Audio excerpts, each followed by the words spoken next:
From the Library of Congress in Washington, D.C.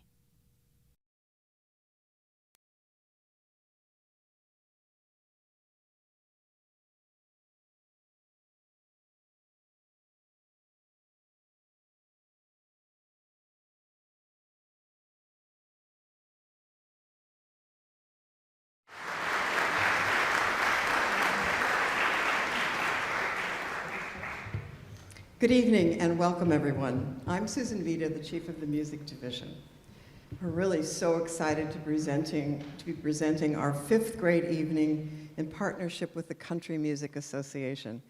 It's terrific to have so many, I can't see you, but I know you're there, to have so many enthusiastic country music fans with us in the Coolidge Auditorium tonight. And I'm very happy to say that we are truly honored and very pleased to welcome 34 members of Congress in the audience tonight. Isn't that great?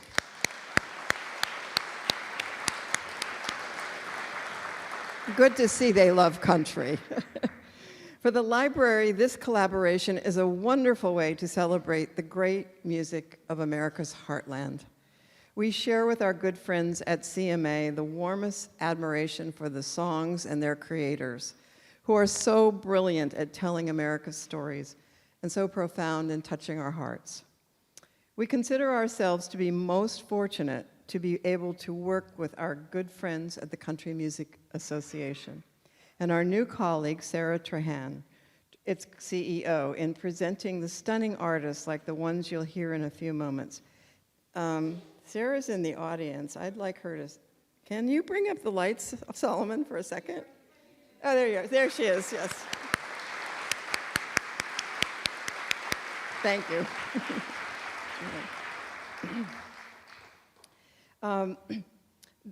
These artists represent a large and eloquent community of country singers and songwriters whose music reveals an amazingly rich picture of our culture and our values. Our mandate as the nation's library means that we have been the guardians of America's musical treasures over the many generations since our founding. And all our collections are carefully housed in our stacks and in our vaults. But that's not the only place.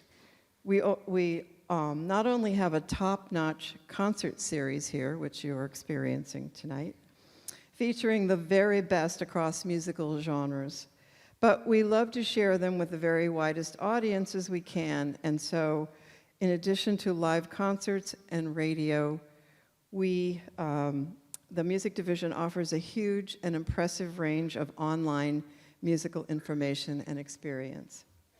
When you have a moment, and I know many of you in the audience probably aren't very busy, so you can check this out, I hope you'll take a look at our very impressive Songs of America website, which has more than 90,000 digitized items documenting America's history through our songs.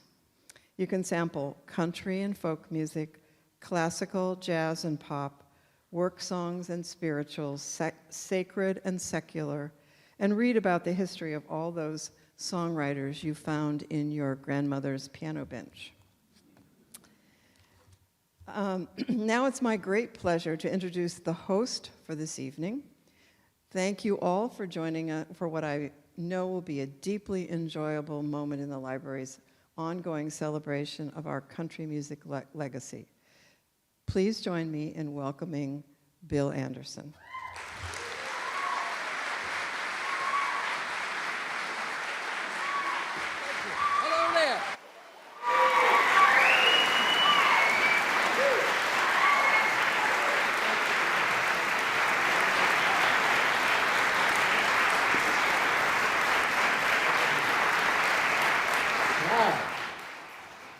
Thank you.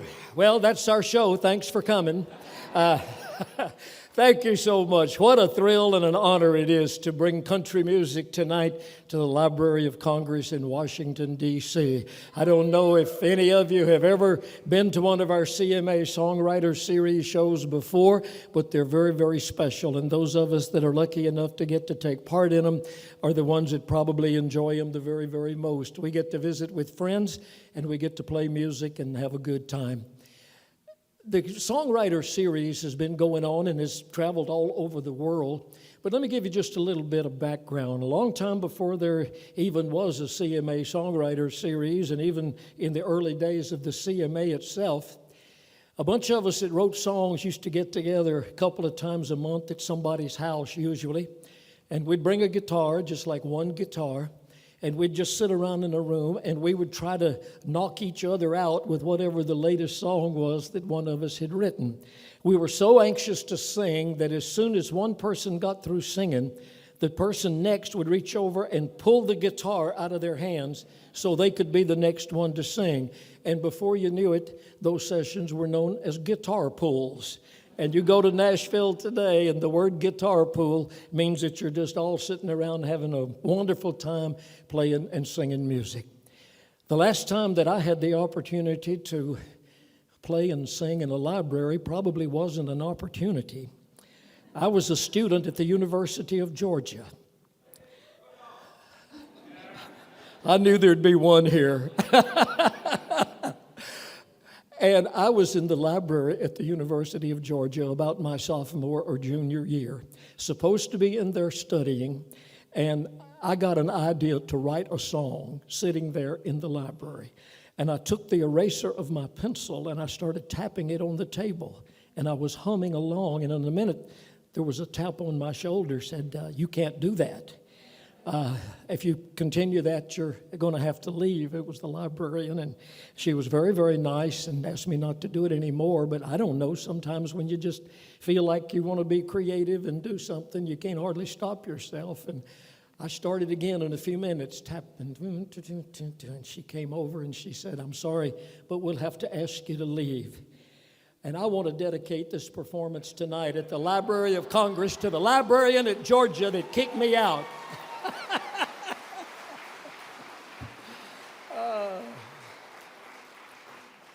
What a wonderful group of people we've got here with us tonight. I know that none of them are strangers to you. There's so many wonderful songs that have come out of these people, folks that have been around this business for a long time, and then a very talented newcomer that you're going to be hearing an awful lot about in the future. Real quick, I'll bring them out, and you say hello to them and let them know that you're glad they're here.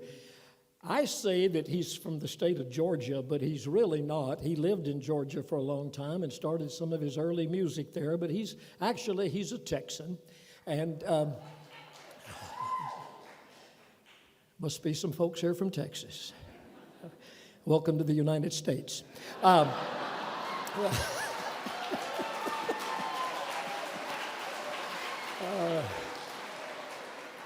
One of his big hit songs was even about Texas, called "Texas in My Rearview Mirror." He's written so many, there's no way for me to list them all, but he's going to sing a bunch of them for you tonight. Say hello to Mr. Mac Davis.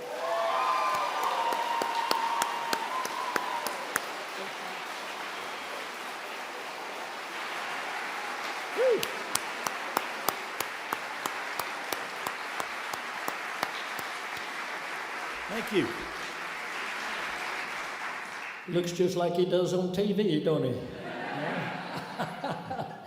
A lady that comes from, wow, you talk about bloodlines in country music. She is from country music royalty. Her dad is a member of the Country Music Hall of Fame, the Nashville Songwriters Hall of Fame.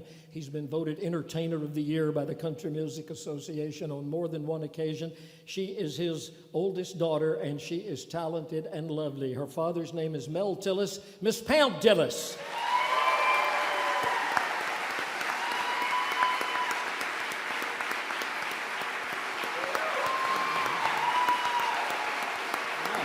Thank you, Bill. Thank you. Hello, everybody. Hi. Most of you, if not all of you, will be meeting this gentleman for the very first time. When I met him for the first time about 3 years ago, I was just totally blown away by several things. Number one, he's a terrific singer. He's a great instrumentalist. And he's just got the spirit that you want to see handed down from one generation to the next, to another.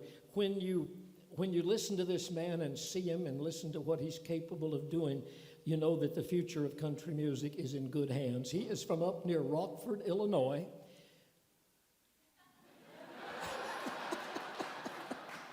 Just thought I'd check.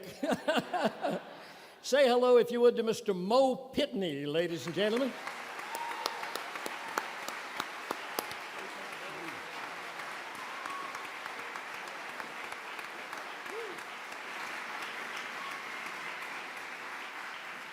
I guess nobody's from Rockford, huh?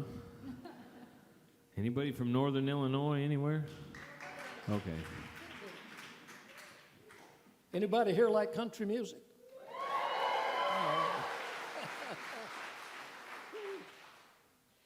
People look at you funny sometimes.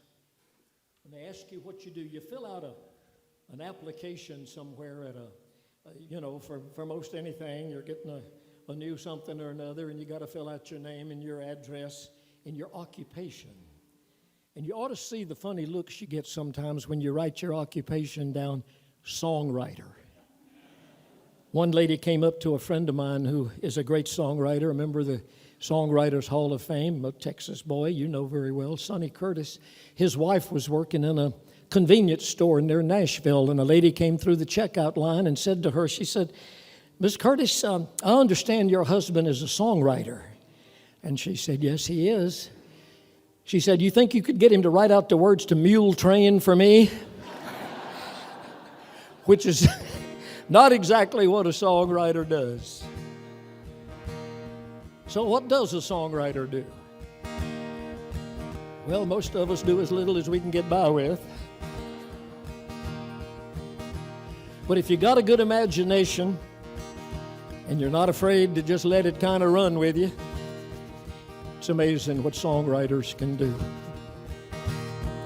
We get to break out of prison, make love to our best friend's wife, have a beer for breakfast in Boston, drink rum in Jamaica that night.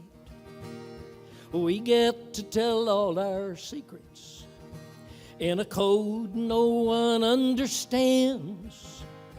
We get to shoot all the bad guys and never get blood on our hands. We're heroes, we're schemers, we're drunks, we're dreamers, we're lovers, and sometimes we're fighters. We're the students, we're the teachers, we're the devil, we're preachers, we're true love, but mostly one-nighters. We're the songwriters.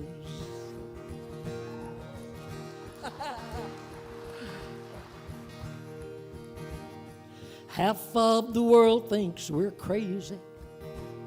The other half wants to be us. They're jealous 'cause we get to hang out in the back of some big star's tour bus. We're old boots and t-shirts and blue jeans. We're capos and strings and E-chords. We only dress up in November when they hand out Songwriters Awards. We're heroes, we're schemers, we're drunks, we're dreamers, we're lovers, and sometimes we're fighters. We're the truth, we're the lies, we're stupid, we're wise, we're true love, but mostly one-nighters. We're the songwriters.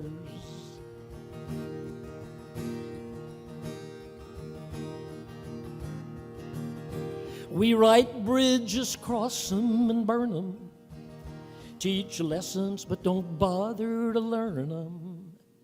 Our mothers don't know what we're doing or why we stay out all night long. I told mine I was a drug dealer. She said, "Well, thank God you ain't writing songs." We're heroes, we're schemers, we're drunks and we're dreamers, we're lovers and sometimes we're fighters. We're the students, we're the teachers, we're the devil, we're preachers, we're true love but mostly one-nighters. We're the songwriters. I have people ask me why I wrote this song. I tell them, well, I was the only one who knew the words. Of course, you all know the difference between a songwriter and a large pizza. A large pizza can feed a family of 4. Do-do-do-do, do-do-do-do-do-do. What do I know?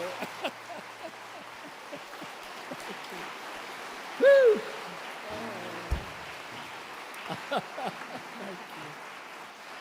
Thank you very much. Thank you. It gets better, I promise. Golly, where do you start when you talk about all the wonderful honors that Mac Davis has won? He was telling me backstage, because I was asking, I knew he was a member of the National Songwriters Hall of Fame. He's a member of the Nashville Songwriters Hall of Fame. He is a member of the Texas Music Hall of Fame. He's a member of the Georgia Music Hall of Fame. And he told me something I didn't know. He told me he once recorded in Alabama and they put him in the Alabama Music Hall of Fame. Ladies and gentlemen, the great Mr. Mac Davis. Thank you. Thank you, Bill. Well, it was New Year's Eve. I was 14 at the time. I was celebrating 4 a.m. with them hoodlum friends of mine. I heard a boy named Elvis Presley singing, "That's all right, Mama," on the radio. And it turned me on. And I've been hooked on music from that moment on. Well, all my friends thought I had 1 brick less than they load, 'cause I'd stop the car and I'd jump out and start dancing in the road. When I heard Jerry Lee Lewis singing, "Whole lot of shaking going on," it turned me on. And I've been hooked on music from that moment on. It had hot steel, them fancy hubcaps off them cowboys pickup trucks, fender skirts and mud flaps, anything to make a buck.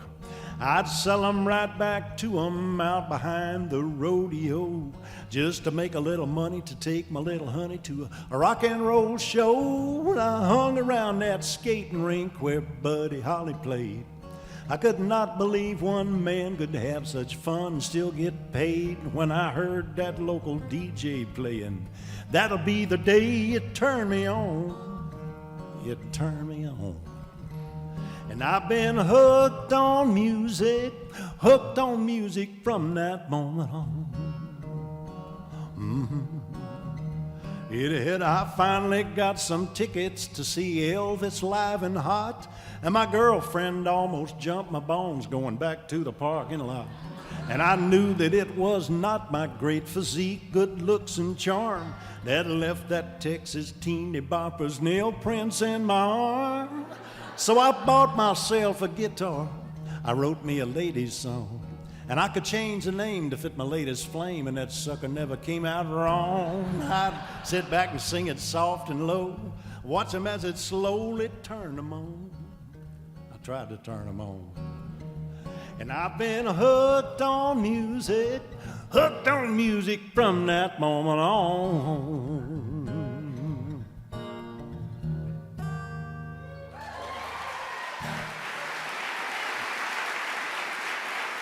Thank you.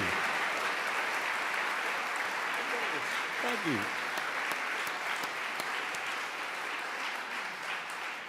Thank you. Talking about the bloodlines of the Tillis family, one of the greatest moments that I think I have ever witnessed at the Grand Ole Opry in all the years that I've been there. This lady became a member of the Grand Ole Opry before her daddy did. Thank you. Yeah. But it all came around to where it should be, because the night that they inducted her father, Mel Tillis, into the Grand Ole Opry, she was the one that got to do it. She stood on that stage and welcomed her father as a member of the Grand Ole Opry. What a special moment. It was really special. Well, you know, Bill, Dad's been on the road for 54 years, and he just finally slowed down long enough for them to catch him. So he got in there. That was a really special night. And when I when I joined the Opry, little Jimmy Dickens asked me to join. That was really cool. God rest his soul. One of the things, first of all, I just got to say how excited I am to be here. First of all, I've looked up to Bill for a very long time. And also, this man right here, somebody that I saw on television, was always starstruck with, a movie star, seemed to me, to be sitting up here. It never gets old. And then to hear the new talent coming up, like Bill said, it's really, really amazing. So thank y'all for letting us do what we love to do. And one of the things about a guitar pull is you can go in with your little post-menopausal song list. But really, the idea of a guitar pull is you kind of play off of each other. So I think after that cool song, I'm going to have to, I was going to do some sad ballad, but I'm not going to do that now. And I'm going to do some new songs, so I hope I remember the words.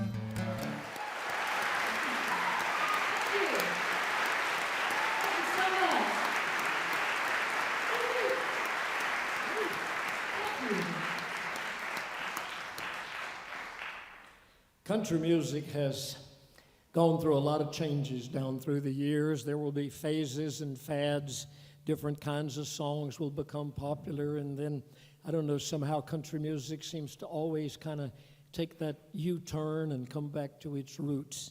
And I think if there's any young artist and writer in our business today that is going to lead the next getting back to your roots kind of revival, I think it's this gentleman over here on my left and your right.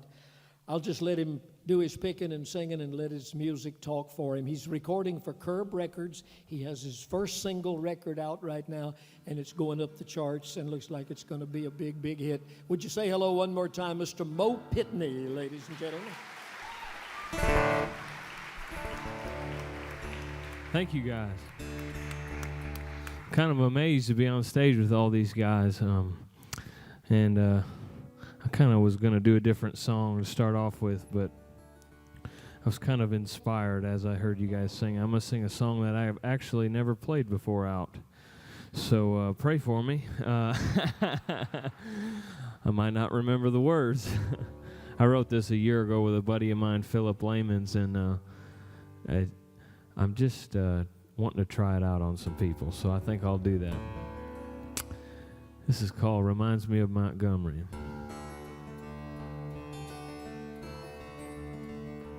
I'm reminded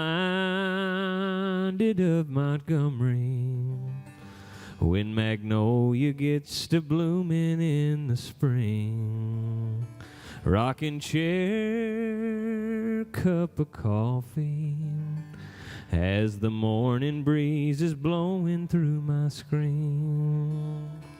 When I hear a whippoorwill singing as the sunset wakes up the moon, I'm reminded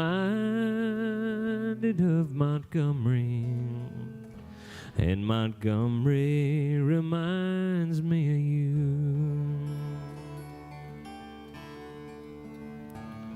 The smell of cornbread cooking, covering up the smell of neighbors burning leaves.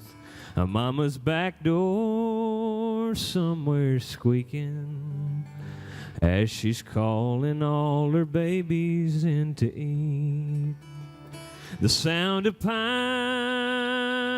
needles falling, the weight of red clay sticking to my boots reminds me of Montgomery, and Montgomery reminds me of you. I wish we were walking downtown, hearing the sound of the river band playing before you left on that train.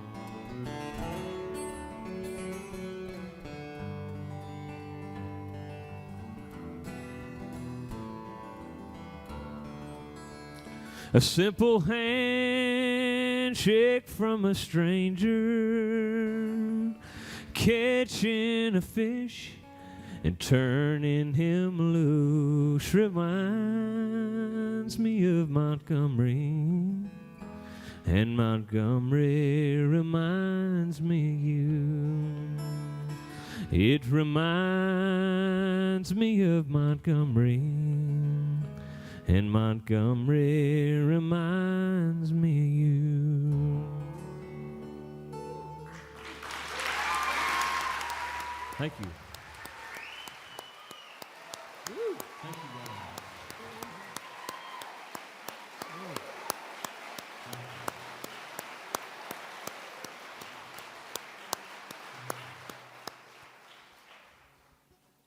Being up here with these people kind of reminds me of my first band.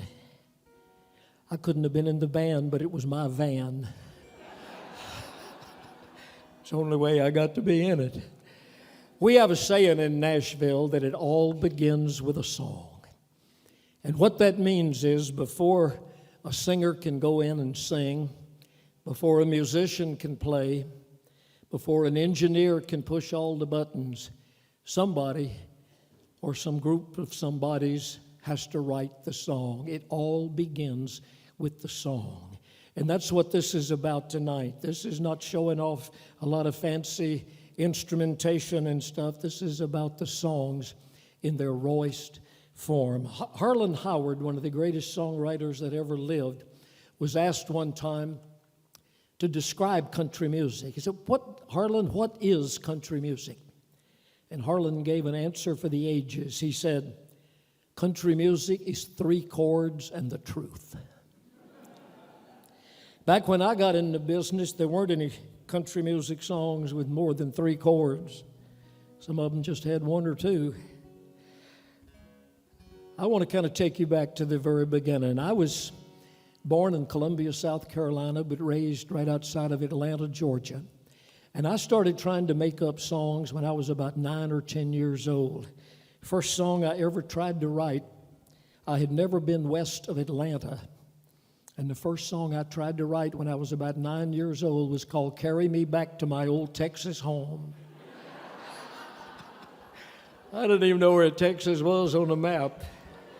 But I went to a little town in northeast Georgia called Commerce, Georgia, when I was about 17 years old, and went to work on a little radio station there. And I lived in the tallest building in Commerce. It was a 3-story hotel. And at night, I used to love to take my guitar up on the roof of that little hotel and just sprawl my long legs out across a lounge chair up there and just sing to the night. And I was up there one night when I was 19 years old with my guitar and a pencil and an old radio station envelope. And it was a beautiful, clear August night, and I was looking up at the stars, and I was looking down at what few lights there were in Commerce, Georgia. And I wrote a few words that started it all and changed my life. A bright array of city lights as far as I can see.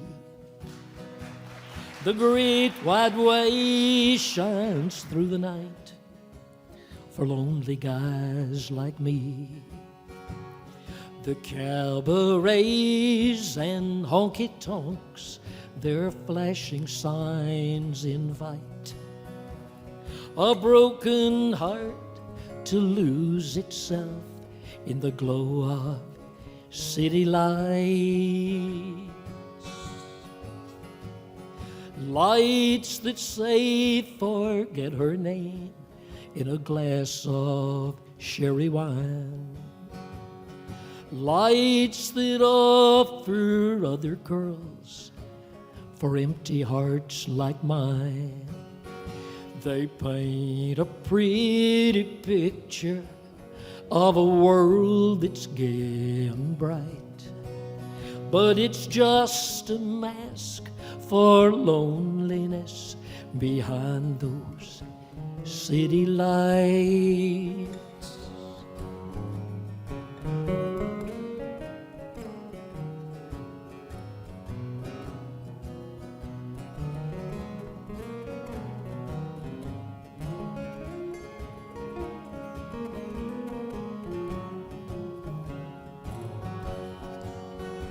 The world was dark, and God made stars to brighten up the night.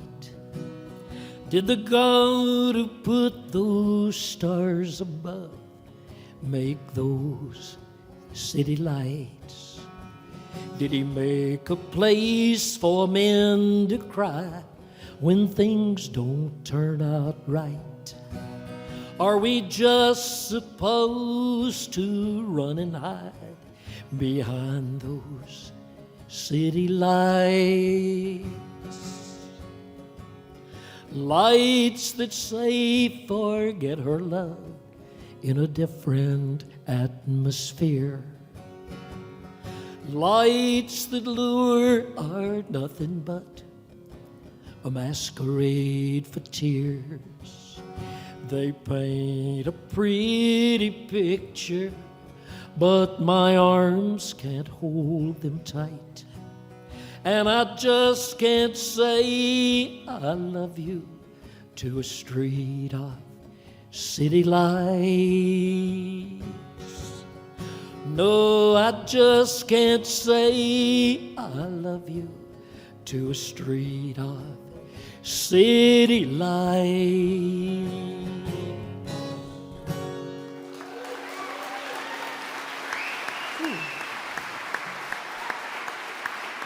Thank you. Thank you. Thank you. And You remember the that's first why- song? That's why they call him Whispering Bill. You remember the first song you ever wrote? Absolutely. 1, 2, 3, come and look at me. I got a girl, she's some to see. Feet's as big and her legs as hairy. I'll stick around with the Mau Mau Mary, Mau Mau Mary. Mau Mau.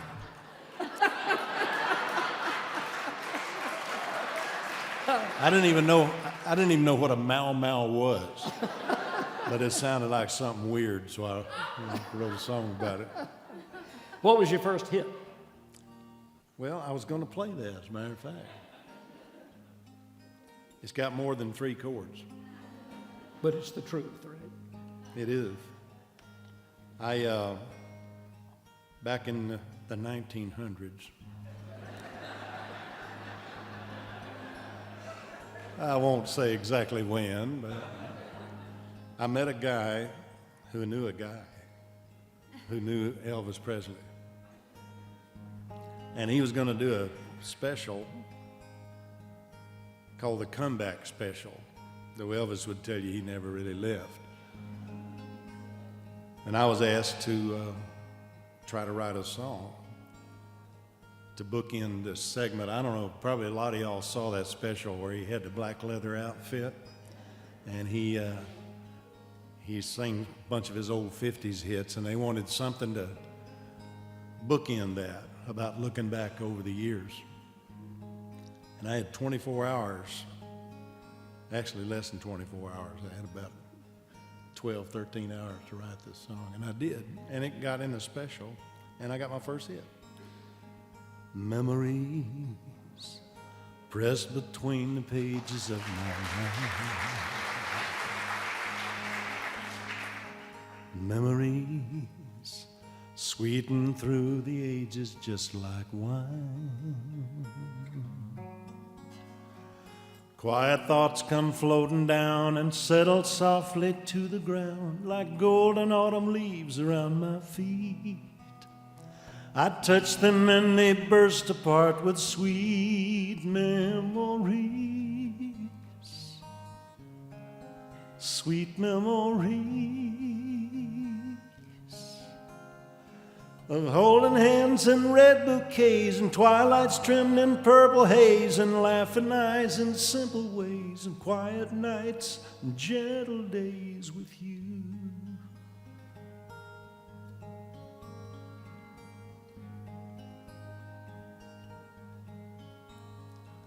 Memories, I cling to them and tremble till the dawn. My memories are all that I have left now that you've gone. Silent shadows rise and fall and paint your image on the wall to stay with me until I fall asleep. I dream of you and fill my heart with sweet memories, sweet memories. Of holding hands in red bouquets and twilights trimmed in purple haze and laughing eyes in simple ways and quiet nights and gentle days with you.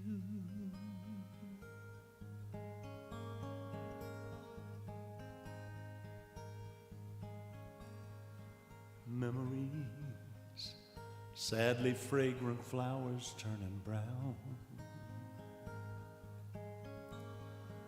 Memories, soft and distant showers coming down, coming down. Memories, memories, sweet memories.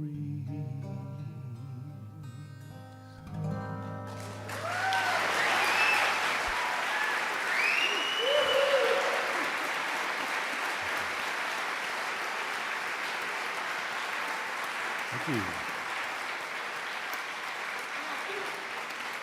Thank you.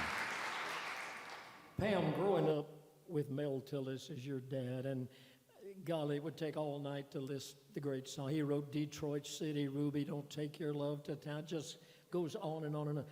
Growing up around that, were you inspired at an early age to start writing songs? I was. And I don't really remember the first song that I wrote, but years after I kind of had a career going and I had some songs on the radio, I was playing a show in Nashville, and some people came backstage, and I didn't recognize her, but this woman came up to me and she goes, "I was your 4-year-old kindergarten teacher." And she said, "You used to come to school every day and say, 'Would you like to hear my new song?'" And the way that happens, it's really interesting because I was listening to an NPR interview, and it was Ronson, the guy that does, he's got the new single out with Bruno Mars. And his dad was a big songwriter, and he was talking about waking up in the middle of the night and hearing his dad's demo. You know, he would be playing his music that he'd worked on in the studio all night, and then he'd come home. Daddy would do that. And literally, the music that rocked our cradles as children was the music on that old woolen sack tape recorder. And then they went to acetates, which were really fun as kids. We played Frisbee with them. You had a 78, yeah. Oh, you had an old woolen sack. I think we should bring back tape, but that's another story. If I could get my guitar on, that'd be awesome. Thank you. Gosh, how the heck do you follow Mac Davis with an Elvis cut?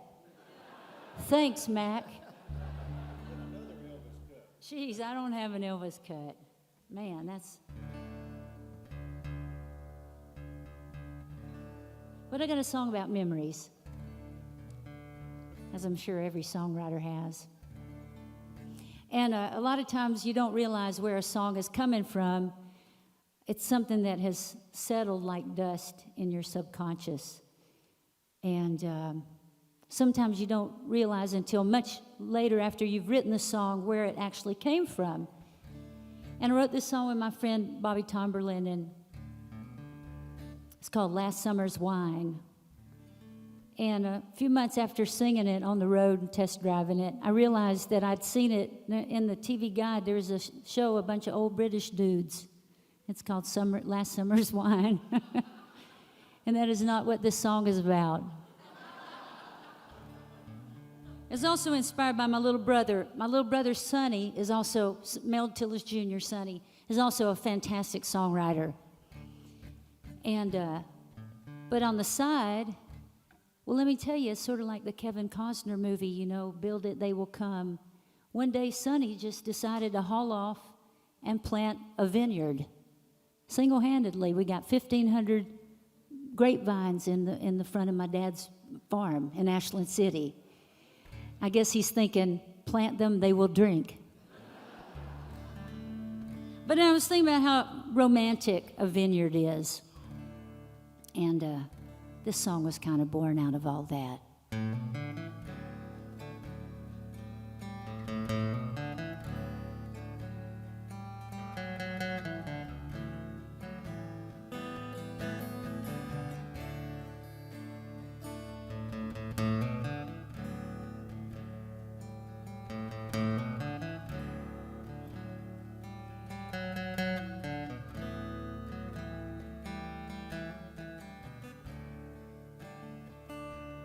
I can just see us working up and down a fence road, fragrance from the morning rain still clinging to the weeds, buckets full of berries, hearts as light as feathers, making our way to the shade of a sycamore tree.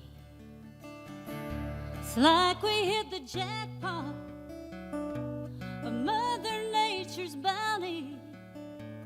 Life was ripe for the picking, and we did.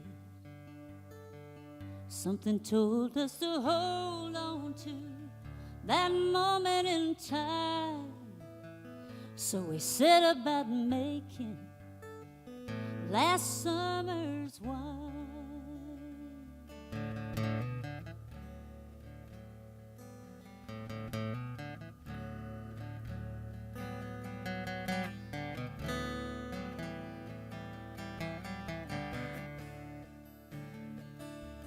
Two young lovers swept away in life's rivers. Those green meadows are so far away now. But January's heartless cold and the loneliness of missing you were enough to make me want to take that bottle on down. Sometimes I wonder if there'll ever be another July hotter than the one we shared. Ain't it funny how memories grow sweeter with time?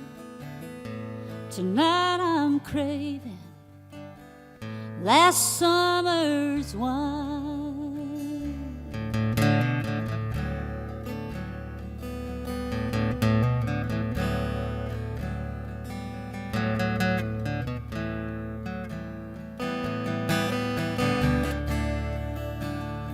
See us kissing in the kitchen, laughing like crazy, stirring in the honey and water from the well. Ain't it funny how memories grow sweeter with time? I can still taste your lips and last summer's wine. Here's to you and me and last summer's wine.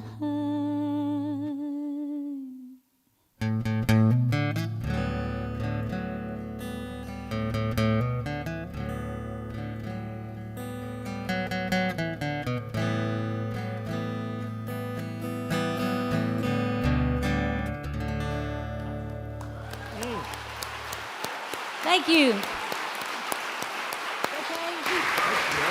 Thank you. You like that? Thank you.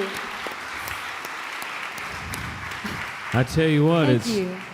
it's hard to follow singing that serious. So I'm going to have to play something not so serious, I guess. Yeah. Two ballads. Let's kick it, Mo. Mo, I would ask you how old you were when you wrote your first song, but you're only 22 now. Well, I'm 23 as of March 24th. So, okay. I'm moving up in the world. Hey, you're about to get your ARP card, aren't you? Yeah. My first song, I was really afraid of songwriting. I started playing music when I started playing the drums, actually, when I was 8. I was afraid to play anything else, and when I was 13, I was inspired by a Johnny Cash record live in San Quentin, and I had a black cast on my hand, and with a silver Sharpie, I wrote Cash on it, and I grabbed one of my dad's guitars and laid a rag over the guitar and learned the whole record. But I didn't start writing songs till I was 17, was when I wrote my first song.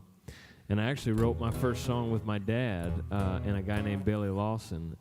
Let me see if I can remember the first little bit of it. I did a bad thing. I did a bad thing. I did a real bad thing, and it looks like the end of the world. I did a real bad thing, and it cost me a real good girl. That's the first song I ever wrote. Dad's up there on the soundboard, so that's the first time he got to hear one of his songs played from the stage, because we've kept that one under the rug. I'll play you guys a song that's on my record. It just made sense to me and a fellow named Don Sampson when we started writing. I think we started writing the first lines of it as a joke, and we kept them in there because it just kind of made sense. I've heard some people call this song cute. I don't know if that's what we were going for or not when we wrote it, but I guess it's the cutest song I've got. It's called A Boy and a Girl.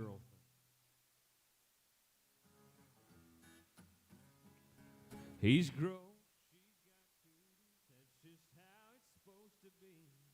He hates dumpty parties, and she won't climb a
some babies too.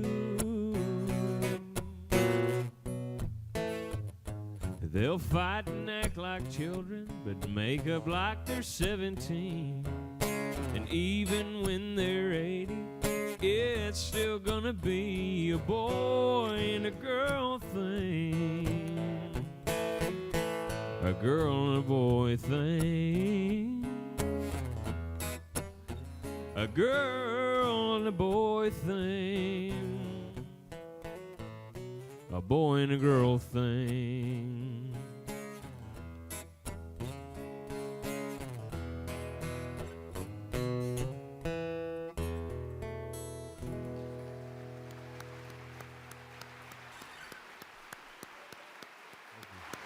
I've heard adorable too.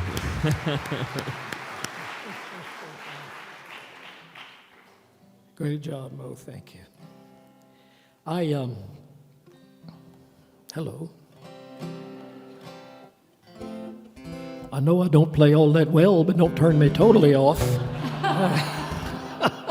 Can I say something, Bill? I almost, Can I say something? You and I both know that in Nashville now, they can, and you go in the studio and they can, they can put a singer's voice on for multiple tracks and cut it all up and get one vocal. And just it's all electronic and they tune it up. Isn't it great to hear somebody that really sounds like the record right here? It sounds just like a record. Man, wow. Just amazing. I just call them like I see them. I wasn't sure whether to sing City Lights a while ago or not, although that kind of goes back to my very beginnings. But it's just one of those plain old 3-chord hurtin' country songs. When country music began to change back in the early 90s or so, I took one of those 3-chord country songs into a record producer and I said, I think I've written a pretty good song and I'd like for you to listen to it and maybe record it with one of your artists. And he said, okay, let me hear it. So I handed him the CD and he put it in and listened to it. When it was over, he handed it back to me and he said, oh boy, you're right, that is really a good song. And I said, well, great. Which one of your artists are you going to record it with? He said, none of them. And I said, why? He said, because it's too country. And I said, too country? What's that? Is it like too Republican or too Democrat? Is it too far to the left? Too far to the right? Is it too straight down the middle? Is it too black or too white? Are the biscuits too fluffy? Is the chicken too fried? Is the gravy too thick? Are the peas too black-eyed? Is the iced tea too sweet? Does it have too much tang? Are there too many lemons in Mama's lemon meringue? Are the roses too red? Is the sunshine too bright? Are there too many stars in the heavens at night? Are there too many fish that still jump in the stream? Is the blue sky too blue? Is the clean air too clean?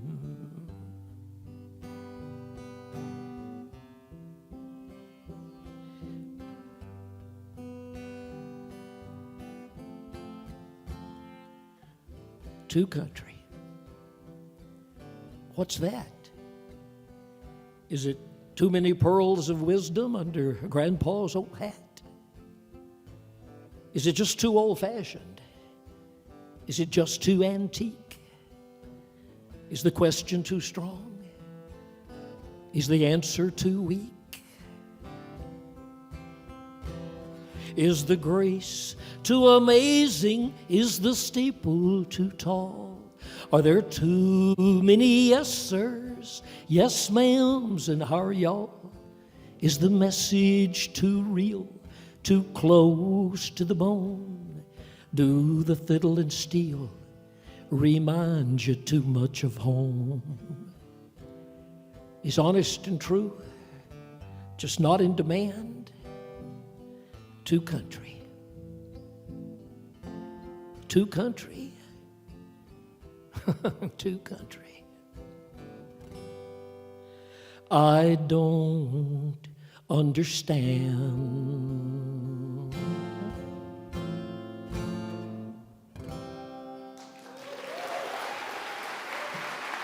And I don't.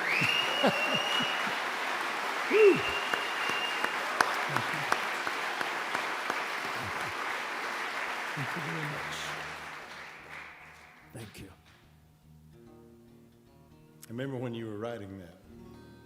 That's right, because I wrote it with a dear friend of yours named Yep. Chuck Cannon. Chuck Cannon. Yeah. It was a damn good song, too. When you said, I don't understand, I'm thinking, I don't give a damn. I'm serious. If I sing it, that's the way it would end, right? I've been lucky. I've had a lot of success as a songwriter over the years, and I don't want to sit here and just sing hits, because I'm still around and I'm still writing songs. And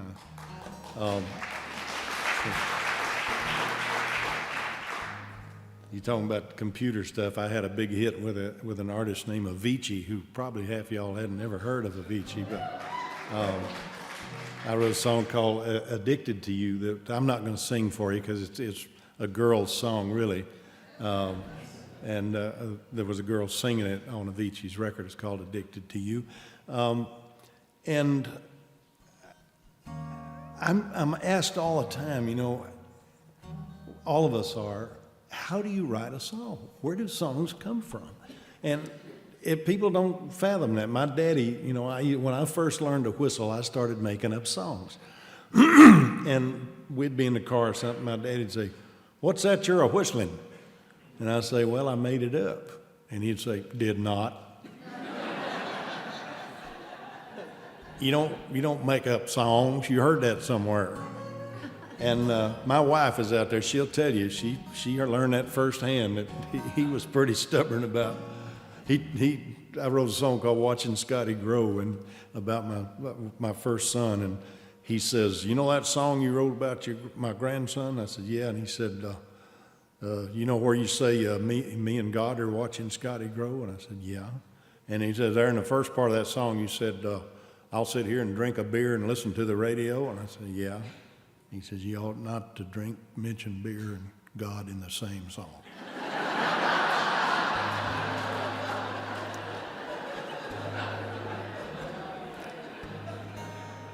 But anyway, I've been asked the question so many times that I thought I heard somebody picking up an award and thanking everybody and their brother.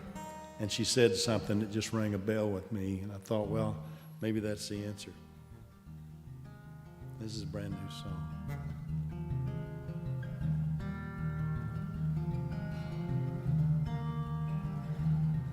I took my little boy to the park the other day. Found myself a shady spot, sat and watched him play. I was humming this old song my mama used to hum. He said, "Daddy, where do songs come from?" I must admit he had me kind of stumped there for a while. But I know this old songwriter. I thought of him and smiled. Called him up last night and said, "I know this may sound dumb, but Willie, where do songs come from?" He said, "Let me think on that a while," and then the line went dead. But he called me back at 2 a.m. This is what he said: "They come from poets and balladeers, from age-old stories passed down through the years, from a little baby's laughter, from a lover's tears, from good old boys and girls after one too many beers. And sometimes God just whispers in our ears. Oh, that's where songs come from." All these years I've been writing songs, just trying to make a living. I never stopped to think about the gift that I've been given. So this morning, over orange juice and a bowl of Cheerios, I said, "Son, you ask where songs come from. I think Daddy knows. From now on, I'll thank heaven for the good ones when they come, 'cause really, that's where songs come from." Sometimes they come from broken hearts, sometimes they come from love. But most of all, they're special gifts from someone up above. They come from poets and balladeers, from age-old stories passed down through the years, from a little baby's laughter, from a lover's tears, from good old boys and girls after one too many beers. And sometimes God just whispers in your ear. Oh, that's where songs come from. Oh, that's where songs come from.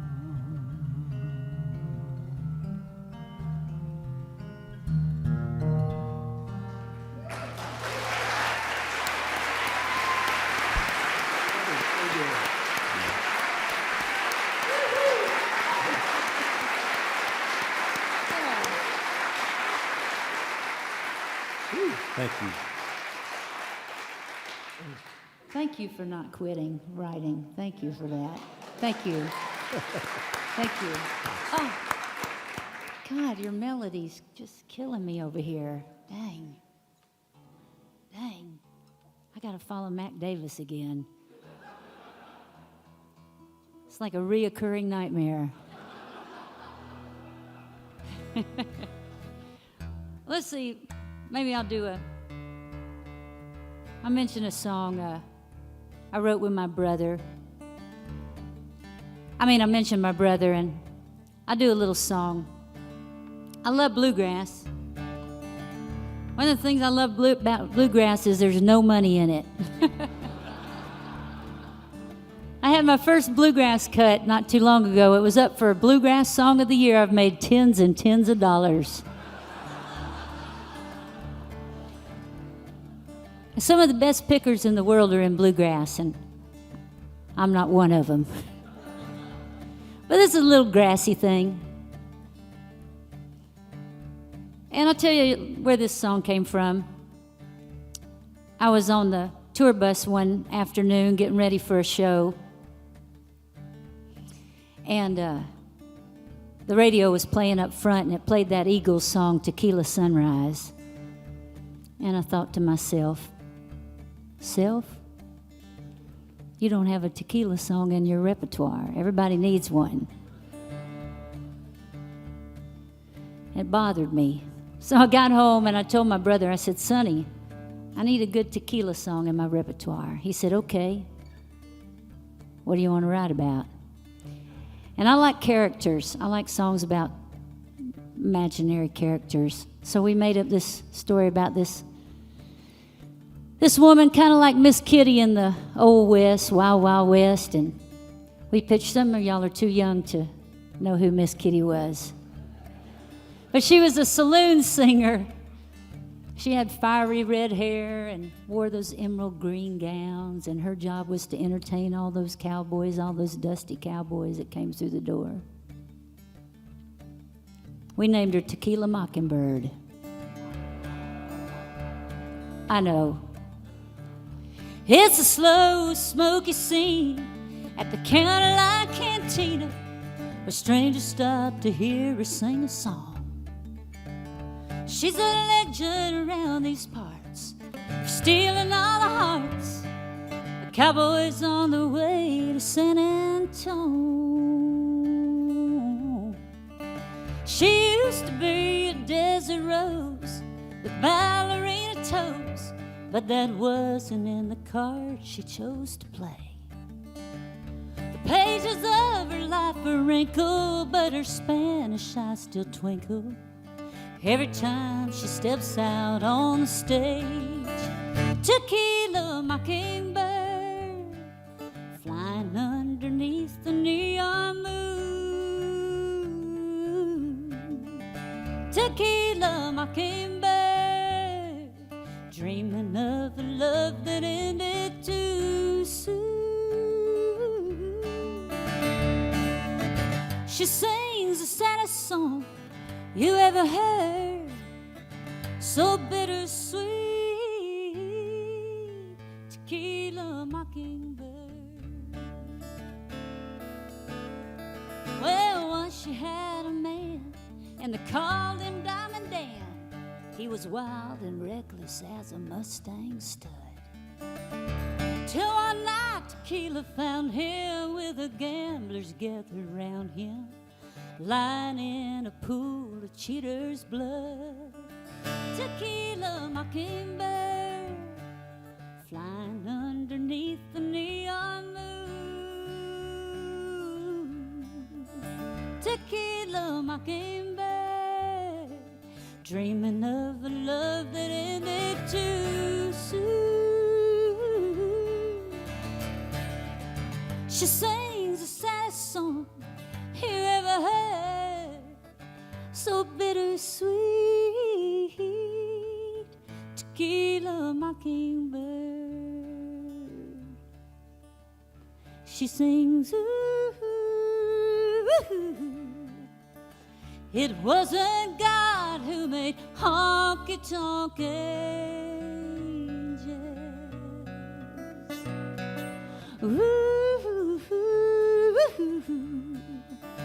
I keep on dreaming and being the way I am.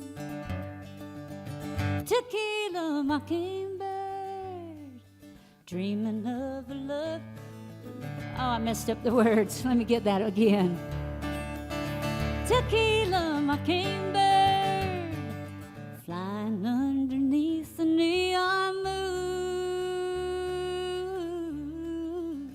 Tequila Mockingbird, dreaming of a love that ended too soon.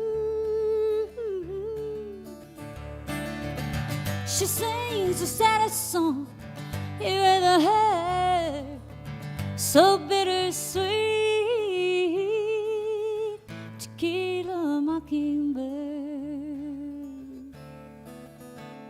She sings, ooh.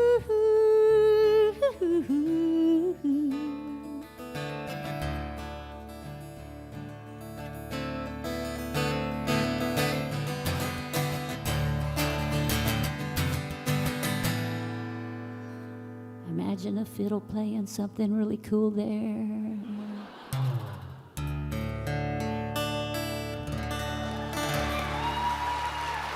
Thank you. Oh, man. Thank you. Oh, thank you. I love that you said that you love bluegrass because there's no money in it. I used to be a bluegrasser, and I actually do love bluegrass because there's no money in it because it makes it about the music. That's what I mean. That's what I mean. So, Mac, what was your line, Mac, about Cheerios in that last song you just sang? I said, so this morning over orange juice and a bowl of Cheerios. Well, it's funny that you said that. I wasn't going to sing this song till later, but my second single, the song that's going to come out after this, people call it the Cheerios song. I'd never heard Cheerios in a song before we wrote that one, and now I've heard the second one. So. Oh, I have all kinds of songs with the Cheerios in it. Did you hear about Pharrell Williams and the Marvin Gaye estate?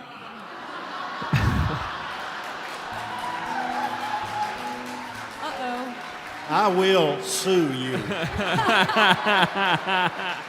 No, I swear I won't. Oh, man. I think that's the worst thing that's happened to songwriters, though, in all of lifetime.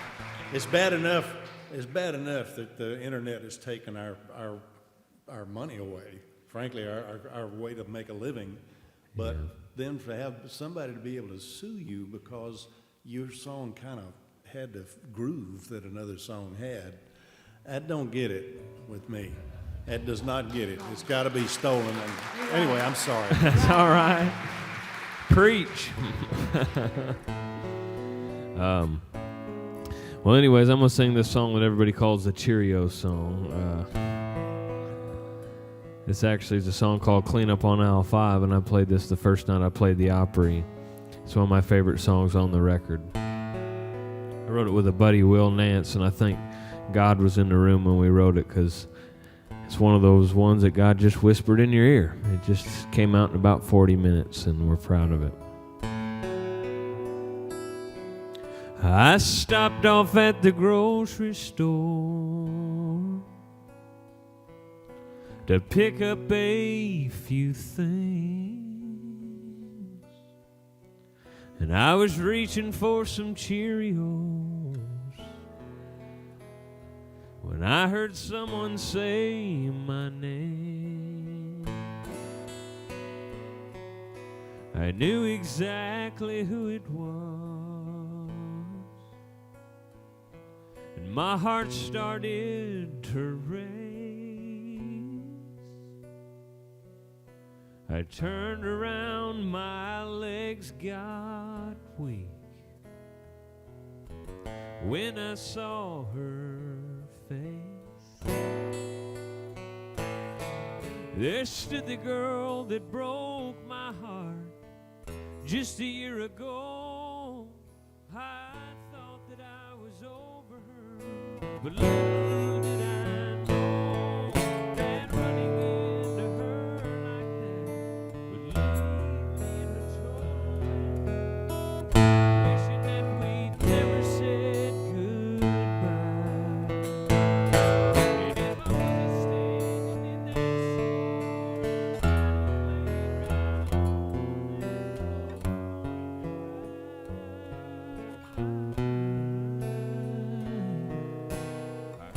I heard that voice, I saw that smile, clean up on aisle 5. She ran over and hugged my neck. I didn't want her to let go. She smiled and said I looked just like a kid with my box of Cheerios.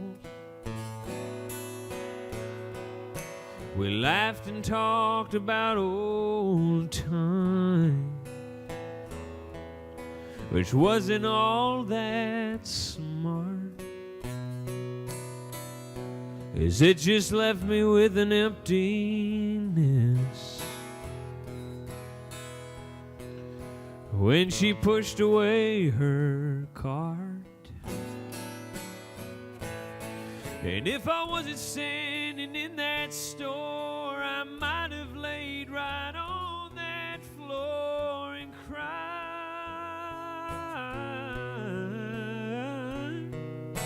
I heard that voice, I saw that smile, clean up on aisle 5. She walked away, looked back and smiled, clean up on aisle 5.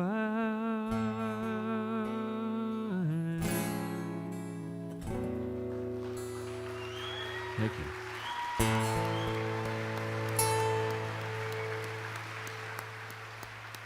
Thank you.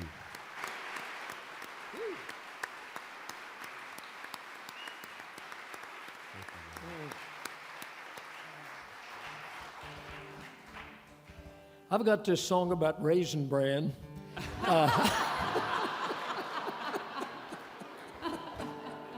Whew. Cheerios, people.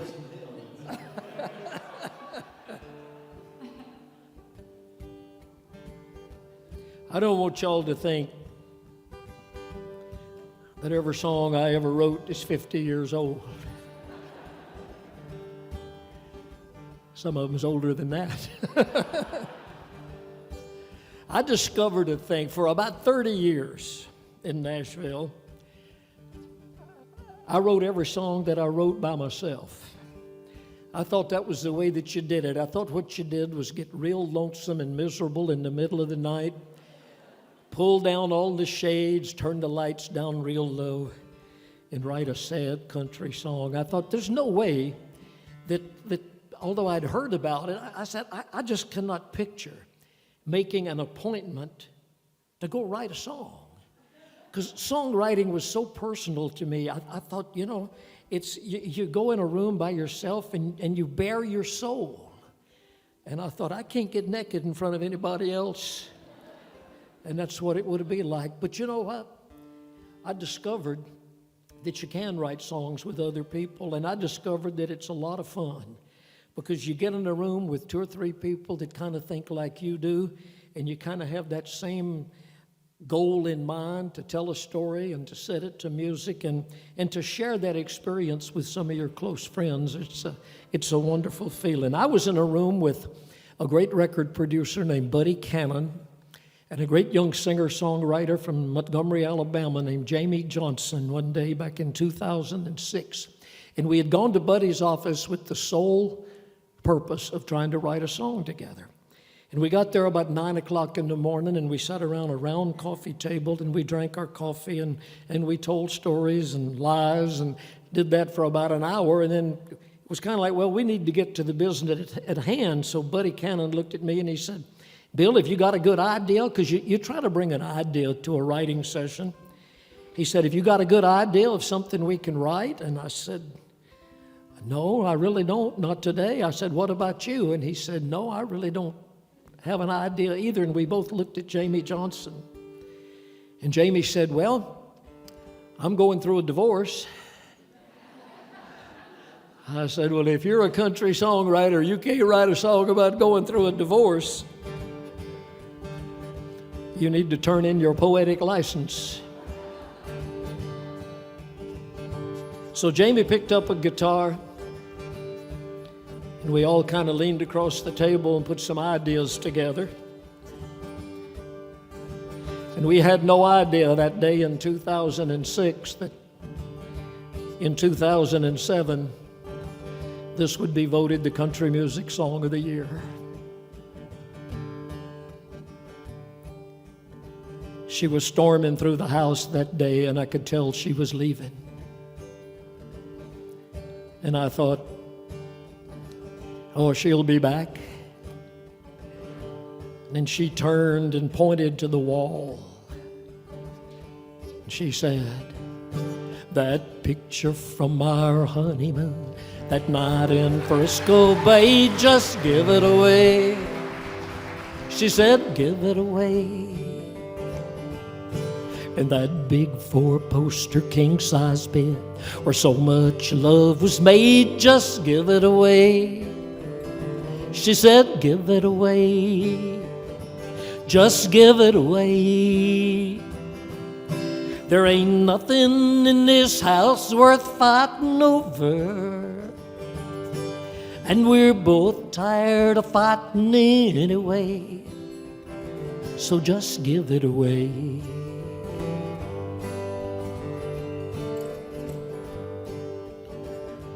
So I tried to move on, but every woman that I held just reminded me of that day when the front door swung wide open and she flung her diamond ring, said, give it away, just give it away. I said, now honey, don't you even want your half of everything? She said, give it away, just give it away, just give it away. There ain't nothing in this house worth fighting over, and we're both tired of fighting anyway, so just give it away.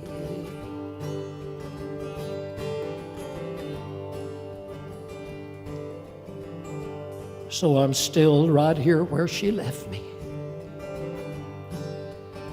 along with all the other things that she don't care about anymore. Like the picture from our honeymoon, that night in Frisco Bay, she said, give it away, but I can't give it away. And that big 4-poster king-size bed where all our love was made, she said, give it away, but I can't give it away. I've got a furnished house, a diamond ring, and a lonely, broken heart full of love. And I can't even give it away.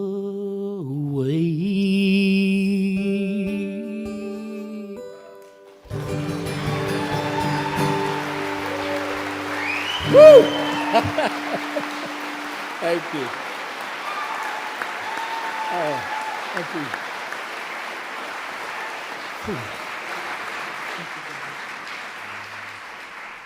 Thank you.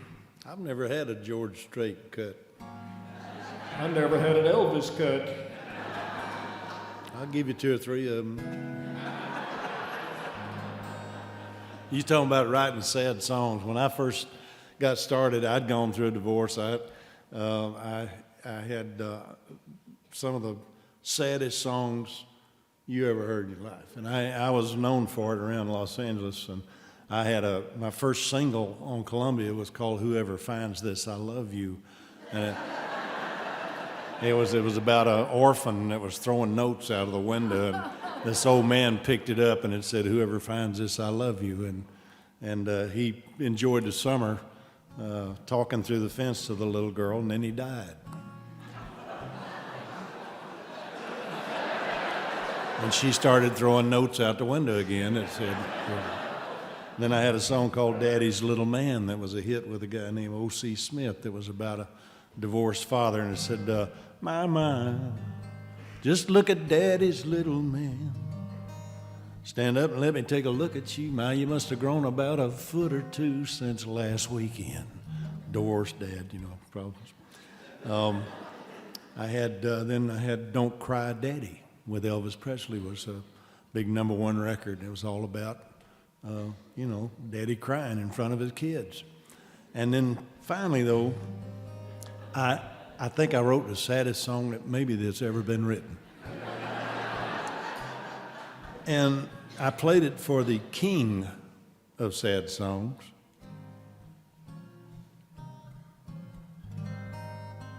who had a monster hit on Bobby Braddock's song. And I played it for him. His name is George Jones, by the way. And I played it for George, and George listened to it, and he says, that might be the saddest song I ever heard in my life.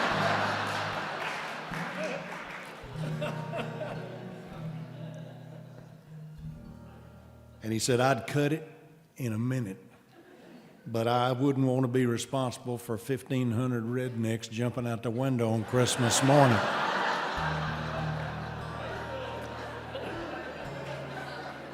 So I've never had a hit with it, never had a record with it. But I love singing it because it's so sad, it's funny. You lucky people.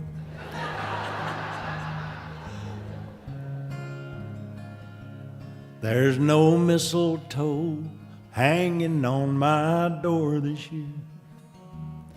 There's no Christmas gift scattered round the floor this year. I've done all my shopping at the liquor store this year. I'll be drinking Christmas dinner all alone.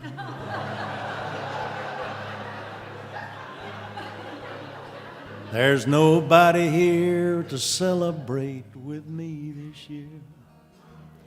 There's no one to help me decorate a tree this year. There's no bright-eyed boy to bounce on Daddy's knee this year. I'll be drinking Christmas dinner all alone. It gets worse. This time last year I was all dressed up like Santa Claus, the pride and joy of our little boy and you. But somehow I've become a man that I don't even know. God, what makes me do the things I do? Can't you just hear George? Ooh. Well, it's getting late. Christmas morning's almost here. What I'd give to hear those footsteps in the hall this year. If you only knew how I need you, you'd call me dear. I'll be sitting here beside my telephone, drinking Christmas dinner all alone.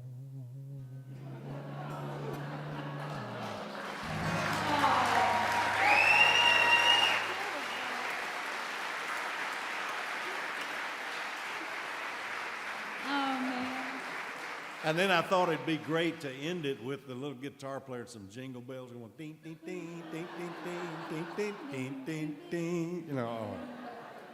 Anyway, I can't be serious all night long, you know. So.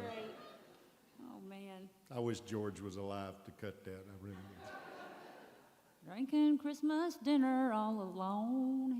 He had a twang to it. Oh, man. If that's so sad, why do my cheeks hurt from smiling? I guess I'll do something non-serious too here. I love what you said about in a country songwriters, you can be anything in a song. Be anything you want to be. And in my case, I wrote this silly song, not serious. We just wanted to write something up-tempo for the band to play. And we'd been touring all over the Southwest a lot, so I guess I had eaten a lot of Mexican food. So in a country song, you can be bilingual, even if you're not. And we managed to even have a hit record with this song. It's so funny, because I do not speak Spanish. And I called a friend of mine, Jess Leary. I said, let's write something fun. And she came over, and I told her the title, and it's called Mi Vida Loca. And thank you. And she said, we're singing, Mi Vida Loca. And then we went, now what? I don't know what we can rhyme loca with. And we kind of pushed our luck. Speaking of poetic license, so we said over and over. Mi vida loca, over and over. Anyway, and where this song came from is I was, like I said, I was out on the road. And I was channel surfing, and Geraldo Rivera had a talk show for a while. And he was interviewing a girl gang. And one of them had a tattoo, and it said, he asked her, he said, what's that say on your hand? And she says, Mi vida loca. She's saucy. And he said, what does that mean? She looked at him like he was really stupid. And she said, well, that means my crazy life. And while I know nothing about being in a girl gang, I do know about having a crazy life. If you're coming with me and eating nerves of steel, I take corners on two wheels. It's a never-ending circus ride. Faint of heart need not apply. Mi vida loca, over and over. Destiny turns on a dime. I go where the wind blows. You can't tame a wild rose. Welcome to my crazy life. Sweetheart, before this night is through, I could fall in love with you. Come dancing on the edge with me. Let my passion set you free. Mi vida loca, over and over. Destiny turns on a dime. I go where the wind blows. you can't tame a wild rose. Welcome to my crazy life.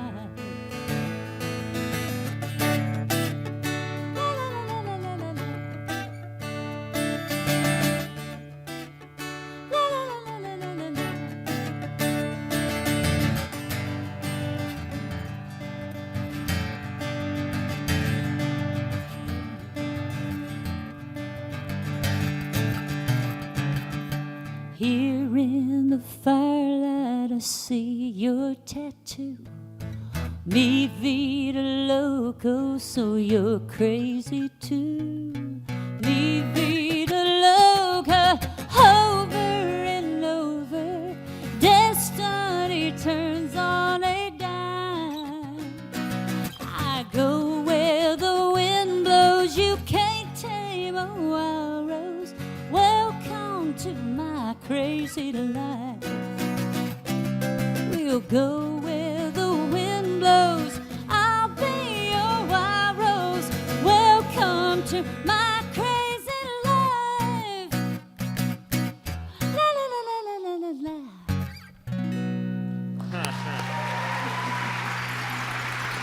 Thank you. Arriba.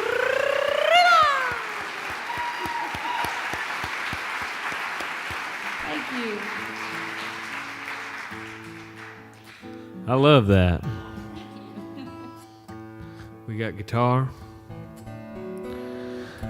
I hope the world is still capable of creating the man we wrote about in this song.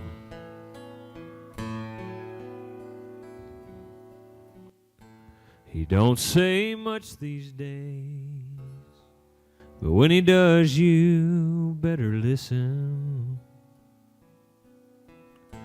Behind that weathered face are years and years of wisdom.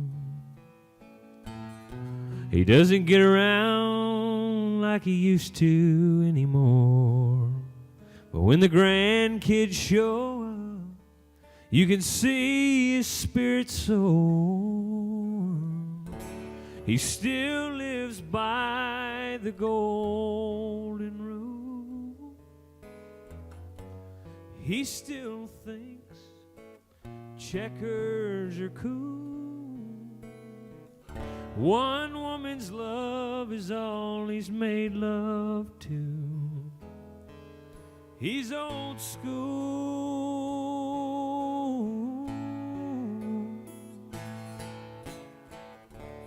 He still prays when he lays down at night.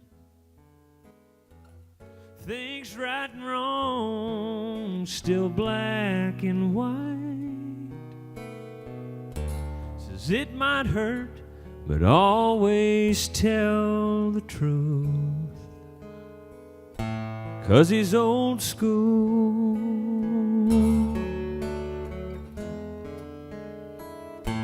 He says they just don't make anything like they used to. And he won't fly in planes. Says you're a darn fool if you do. Says you don't have to have it all to have a lot. The only way to make it is make do with what you got. He still lives by the golden rule. He still thinks checkers are cool. One woman's love is all he's made love to. 'Cause he's old school.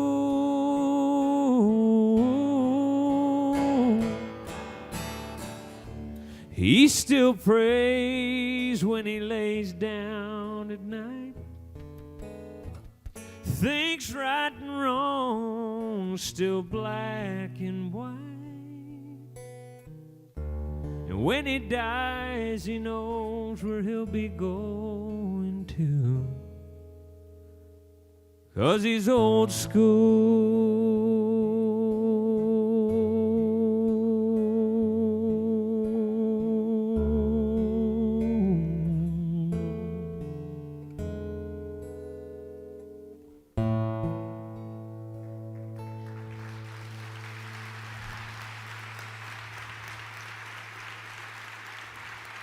Thank you.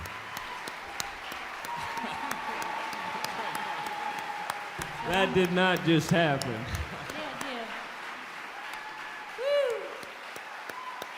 Thank you.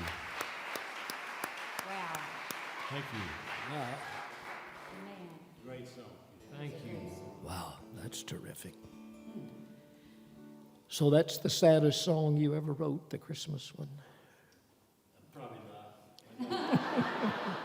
I'm probably going to finish with one and not be sad. I wrote a sad song.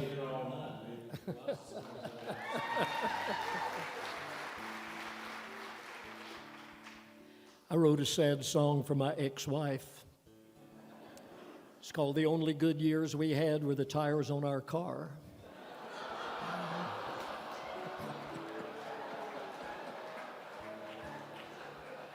I'm sorry. I apologize. For a whole lot of reasons, I have really been looking forward to tonight. But I think the biggest reason of all is because in this setting, I get to sing this song. I hardly know where to start, but I've been to Washington, D.C. many times, but today was the first time that I've been to the World War II Memorial.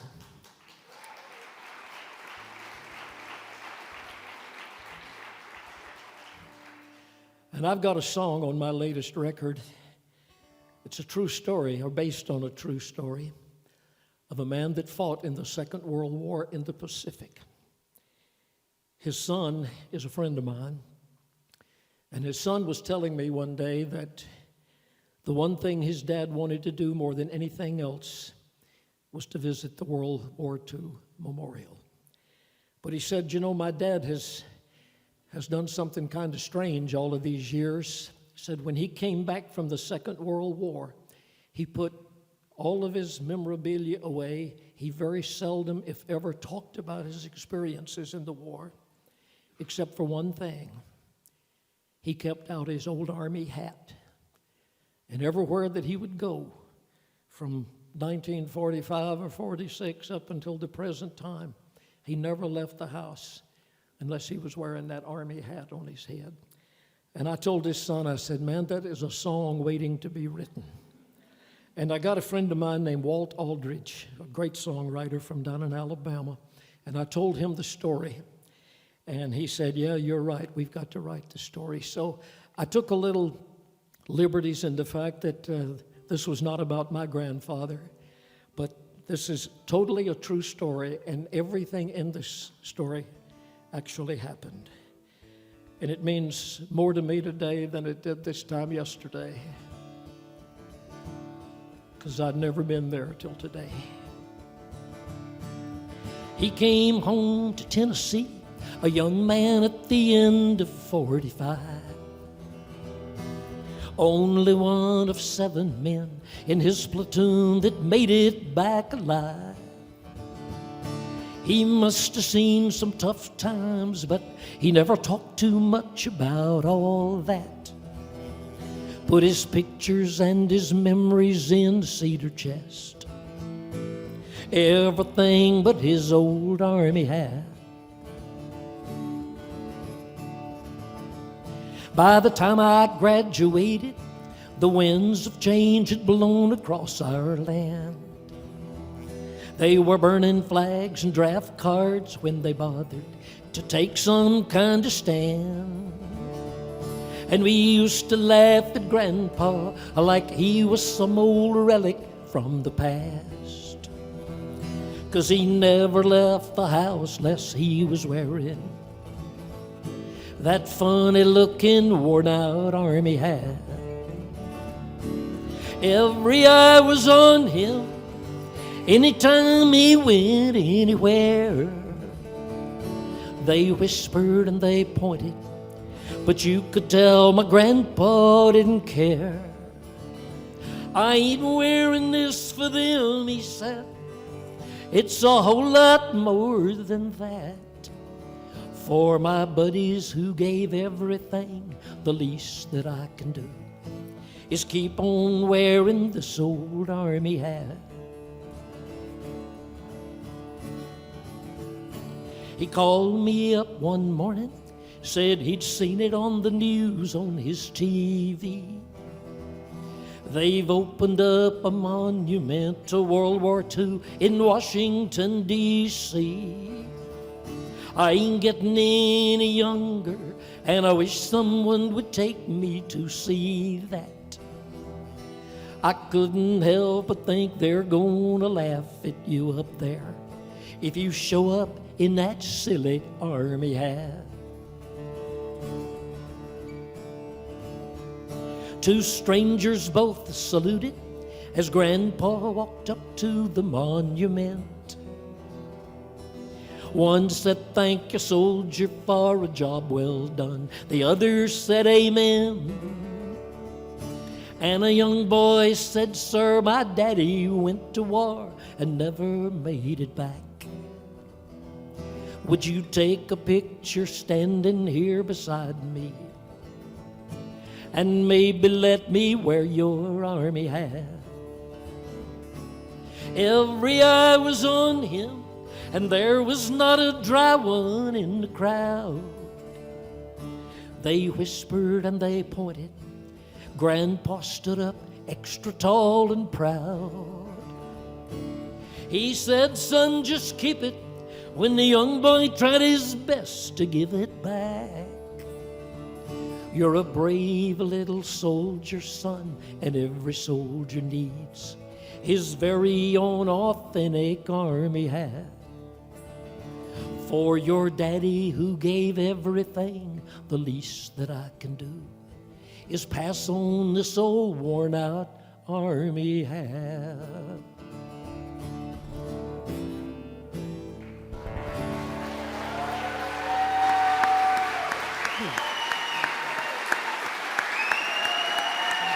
Thank you.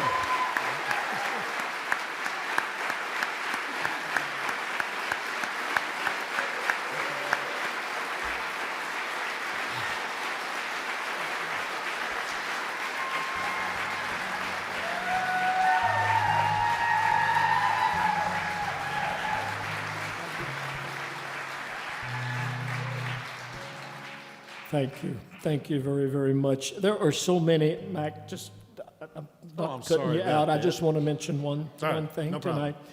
We've talked about, Mac touched on it, and other people have talked about it, how the internet and free music and all this kind of thing is kind of hitting a bunch of songwriters and people where they live. I didn't see an entire list of everybody that's here tonight, so please, I'm not trying to exclude anybody, but I want to mention 3 people that are here, or I'm told are here, that have stood up unashamedly and unabashedly and spoken out for songwriters and creative people. Our representative from Nashville, Tennessee, Ms. Marsha Blackburn.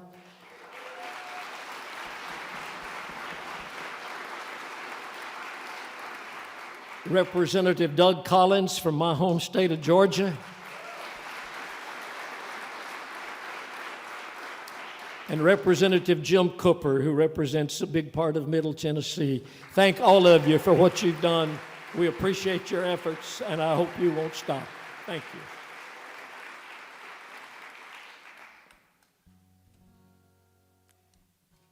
That's a hell of a song.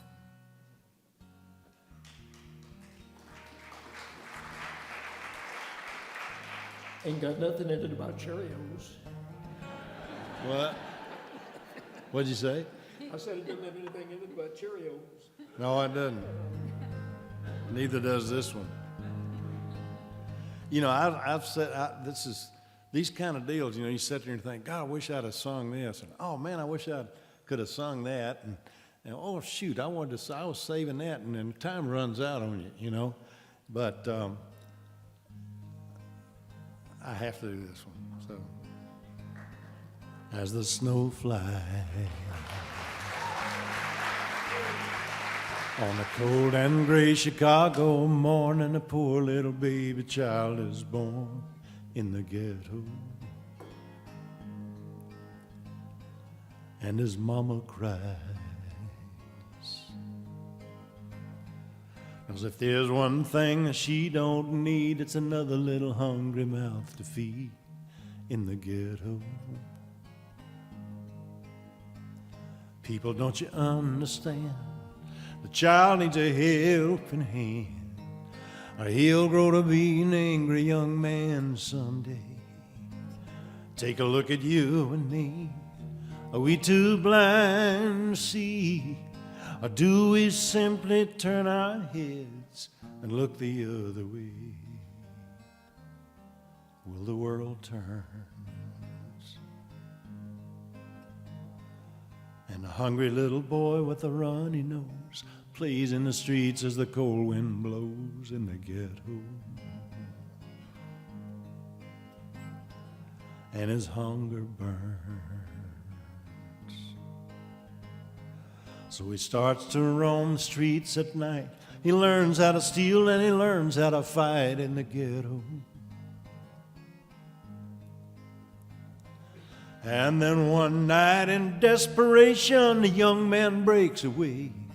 He buys a gun, steals a car, tries to run but he don't get far. And his mama cries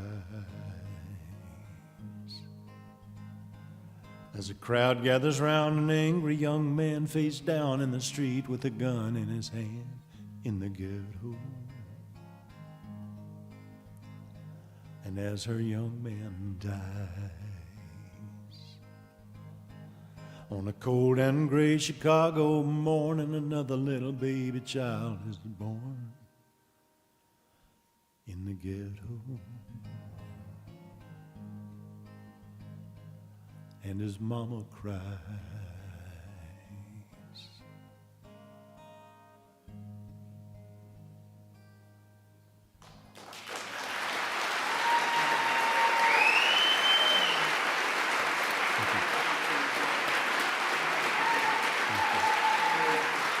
Thank you. Thank you. Thanks. That's the thing about a great song is it's timeless. Thank you. That song means as much today as it ever did. And I get to sit right next to you and listen to that like that. That's really cool. Thank you. Well, I've gone out of tune, but it was bound to happen sooner or later. Could I get a little bit more guitar in my monitor?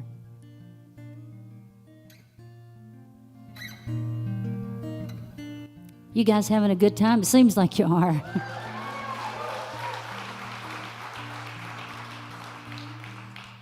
It's real special for us to be here, so thank you all so much. Are we going around one more time, or is this it, Bill? This is the last one? All right.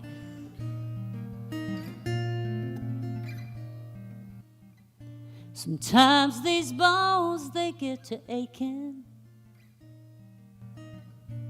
Oh, when I just get plain tired. When everybody wants some of me. And I'm all worn out and wired. Oh, but I don't need no doctor. Something scribbled on a little white pad. 'Cause it don't come in a bottle. And all the side effects aren't bad. I find it walking in the woods, floating on the lake, and no one has to tell me how many I should take. And it comes in all the colors of a sunset painted sky, and it makes me high. You should try my kind of medicine.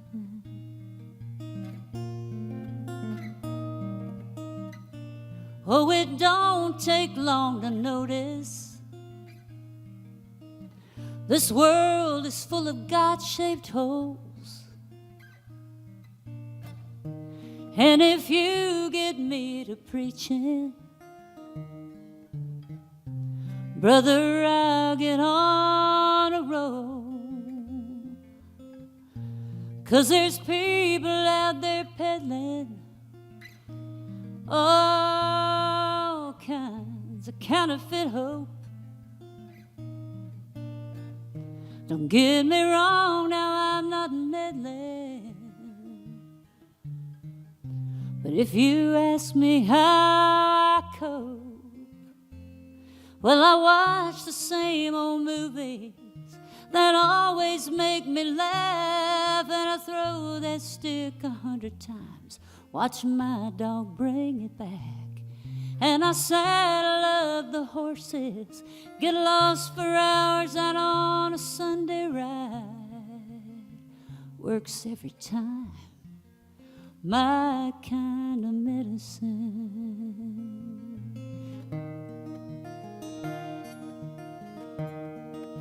La la la la la. And I find it with a friend I can count on to be there, and I find it in the quiet times talking to the man upstairs, and it comes in all the colors of a sunset painted sky, and it makes me high. You should try my kind of medicine, my kind of medicine.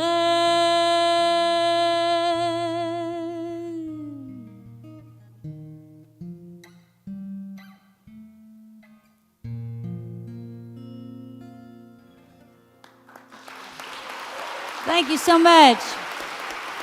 Thank you.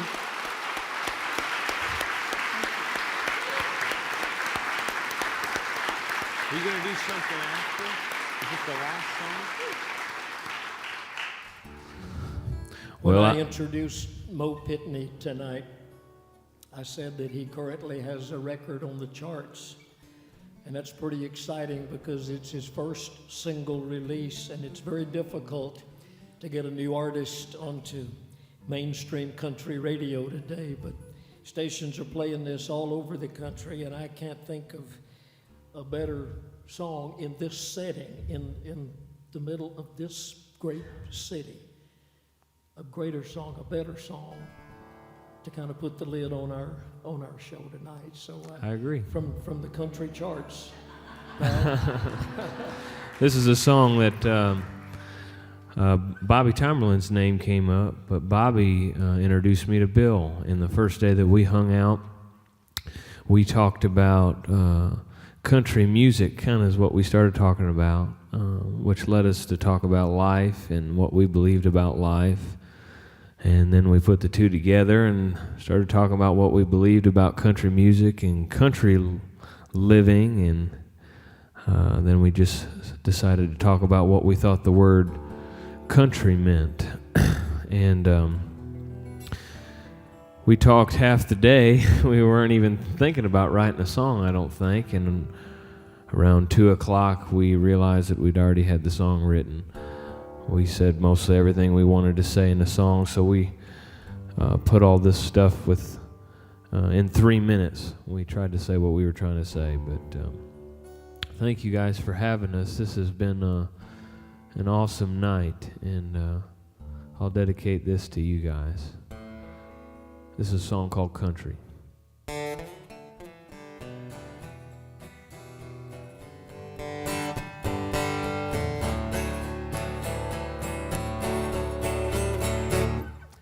And if you guys hear this song on the radio, make sure you call and request it. And better yet, if you don't hear it on the radio, you better call and request it. Change your name every time you call and the tone of your voice. And just get creative. It helps me and Bill out a bunch.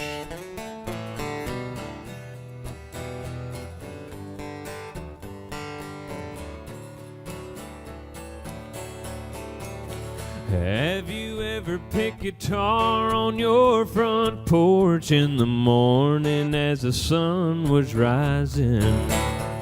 or followed your dog down to the river and ran into an old baptizing?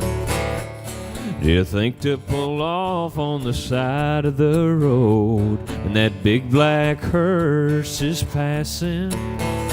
Have you ever helped someone in need without them even asking? We do that in the country. Let me tell you about country. Country can be in the middle of the city. Country can be on a farm. Country ain't even a place on the map. It's a place in your heart. Would you ever hitch a ride to Music City just to see an Opry show? Would you drive across the country just to listen to some country?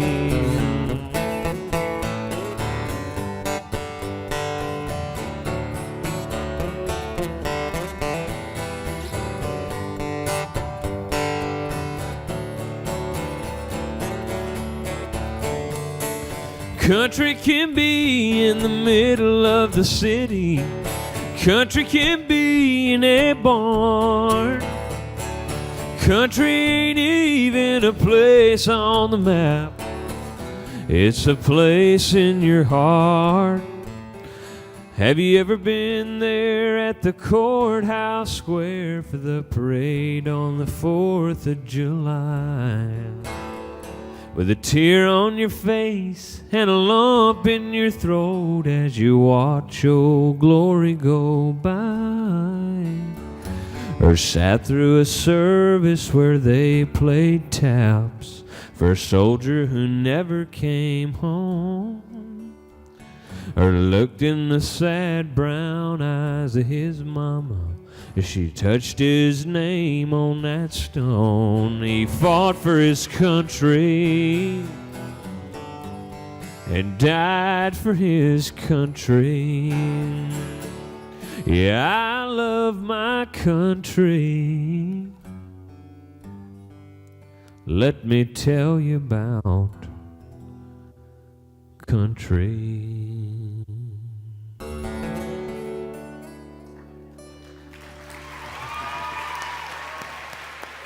Bill Anderson, everybody. Ladies and gentlemen, Mr. Mo Pitney. Miss Pam Tillis. Mr. Mac Davis. And my name's Bill Anderson. Thank you so very much for having us here. Thank you for coming to see us. I hope you'll ask us to come back sometime because we'd all love to come. Good night. God bless you. This has been a presentation of the Library of Congress. Visit us at loc.gov.